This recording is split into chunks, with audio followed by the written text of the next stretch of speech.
आपण मैंने समस्ते जानती ओडिशार क्रीड़ा मानचित्र रे संबलपुर फुटबॉल एकाडेमी स्वतंत्र गोटे परिचय रही। संबलपुर ए अंचल नेता तथा संबलपुर माननीय विधायक श्रीजुक्त जयनारायण मिश्र नेतृत्व में 2007 मसीह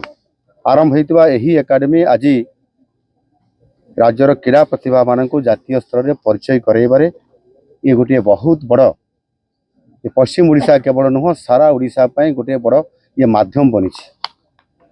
विगत 19 वर्ष मध्य यही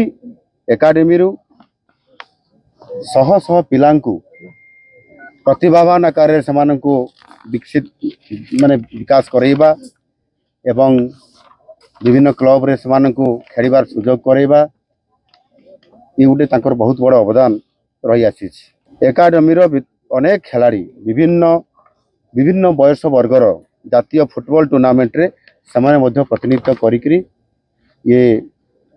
संबलपुर फुटबॉल एकाडेमी नाम को बहुत आग को नहीं। यही सफलता पछरे रही आम ये एकाडेमी सुदृढ़ भित्तिभूमि एवं ताठारु आ गोटे बड़ जिनस रही सेटा उपयुक्त कोचिंग व्यवस्था। वर्तमान एठारे 3टी पूर्ण आकार फुटबॉल पड़िया गोटे अत्याधुनिक जिम्नासियम एवं गोटे 25 मीटर इंटू 10 मीटर गोटे स्विमिंग पूल मध्य अच्छी। प्रशिक्षार्थी मानकर पाई मध्य एठी समाने बाकी समय रे केमती विश्राम नेबे रहिबे सेति मध्य 2टी छात्रावासर व्यवस्था मध्य करा जाइछि।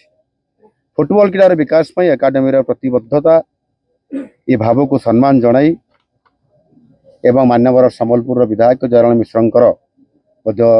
जो एकाडेमी उन्नति करने यह आहरी आग को जातीय अंतर्जातीय स्तर को नापी जो उद्यम जारी रखिंट एवं सरकार निकट में जो प्रस्ताव देइछंती ताकू राज्य सरकार प्रस्ताव को ग्रहण करिछंती एवं एक बड़ दायित्व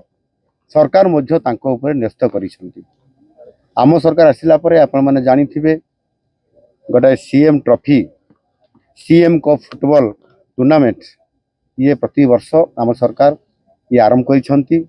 फुटबॉल एवं अन्यान्य खेल मानकर मध्य उन्नति पिलामानकर स्टैंडर्ड बढ़ाइबा पई तांको जातीय राज्य अंतर्जातीय स्तर को नेबा पई आ सेथि पई नुआ नुआ पिलांकु जो मानकर बयस 14 वर्ष रु कम बयस हबो सेही भली पिलांकु ये पंचायत रु ब्लॉक एवं जिला हिकी राज्य स्तर समान को खेलिबार सुजोग एवं ता भीतर समान को सिलेक्ट करिबा बच्चा बच्चा पिलांकु एभली भाबरे आमे प्राय 30 जन पिलांकु उच्च कोटिर तालीम देवार दायित्व मध्य आमे सिलेक्ट करला परे ये एकाडेमी को आमे दायित्व देइछु संबलपुर फुटबॉल एकाडेमी को। तानो निश्चित भाबरे आज जो भित्तिभूमि आज तैयारी करिसंती जयनारायण बाबू एवं तांकर एही एकाडेमी गौरवमय यात्रा को आहुरी सुदूर करबा पई आमे सरकार तरफ 15 कोटी टंकार अनुदान एथिरे आमे प्रदान करिसंती। यही अर्थ रे एकाडेमी परिसर रे फीफा स्टैंडर्ड रो 3टी फुटबॉल पड़िया हबो 2टी अत्याधुनिक फुटसाल ग्राउंड स्थापना हबो जो कि वर्षा समय मध्य पिला माने सेतिरे प्रैक्टिस करिबारे कौनसी तांकर प्रतिबंधक हेबो नाही। संबलपुर फुटबॉल एकाडेमी एक उन्नत क्रीड़ा भित्तिभूमि एवं तालीम जरिया रे आगामी दिन में मध्य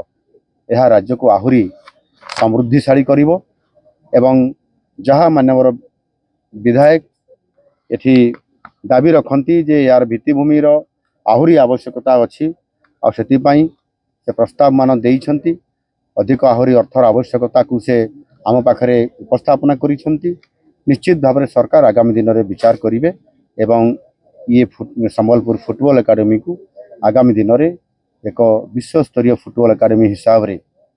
से स्तर को नेबा पई मध्य सरकार ये फुटबॉल एकाडेमी को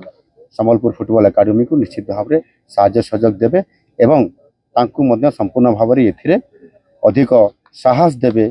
एवं तांकर सहित जोड़ी हेबे भागीदारी करेइबे जो निश्चित भाव में यह केवल पश्चिम ओडिशार नुह संबलपुर नुह